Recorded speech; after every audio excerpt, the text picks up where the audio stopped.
দক্ষিণ ত্রিপুরায় রাজনৈতিক পালাবদলের ইঙ্গিতে প্রশ্ন সোমবার এক সংক্ষিপ্ত অনুষ্ঠানে সিপিআইএম ছেড়ে তৃণমূল কংগ্রেসে যোগ দিলেন তিনজন সুপ্রিয় সদস্য।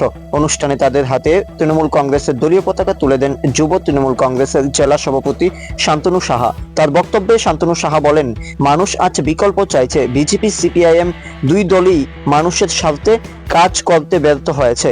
তৃণমূল কংগ্রেসই একমাত্র বিকল্প শক্তি যারা সাধারণ মানুষের পাশে থেকে কাজ করছে। যোগদানকারী তিন সদস্য জানান, বর্তমান পরিস্থিতিতে তৃণমূল কংগ্রেসের দিকেই সাধারণ মানুষের আস্থা বাড়ছে। পশ্চিমবঙ্গে মুখ্যমন্ত্রী মমতা বন্দ্যোপাধ্যায়ের নেতৃত্বে যে উন্নয়নের রূপরেখা তৈরি হয়েছে তাই তাদের অনুপ্রাণিত করেছে তৃণমূল কংগ্রেসে যোগ দিতে। এই যোগদান ঘিরে দক্ষিণ জেলার রাজনৈতিক মহলে শুরু হয়েছে নতুন জল্পনা। তৃণমূল সূত্রে খবর, আগামী দিনে আরো অনেক কর্মী সমর্থক তৃণমূল কংগ্রেসে যোগ দিতে পারে। দক্ষিণ জেলা থেকে আজকে ক্যানাডিয়ান রিয়াং, কামদেব ত্রিপুরা এবং রাজীব দেববর্মার নেতৃত্বে সিপিএম থেকে আজকে দক্ষিণ জেলা থেকে আজকে আমাদের 30 জন সিপিএমের সদস্য, আজকে অ্যাক্টিভ সদস্য আজকে আমাদের তৃণমূল কংগ্রেসে যোগদান করেছে।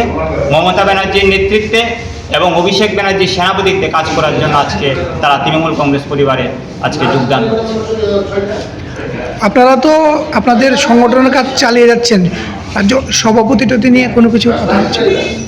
এখন আমাদের প্রত্যেকটা জেলাতে আপনারা দেখছেন যে প্রত্যেকটা জেলাতে আমাদের যোগদান পর্ব চলছে এখন, এবং বিভিন্ন জেলার যে সমস্যাগুলো আছে সেই সমস্যাগুলো নিয়ে কাজ চলছে। আমাদের সংগঠন এখন আমরা সাজাচ্ছি, ঠিক সময়ে কলকাতার নেতৃত্বরা আপনাদের যে প্রশ্ন সভাপতি সেই সভাপতি ঠিক সময় দিয়ে দেবে।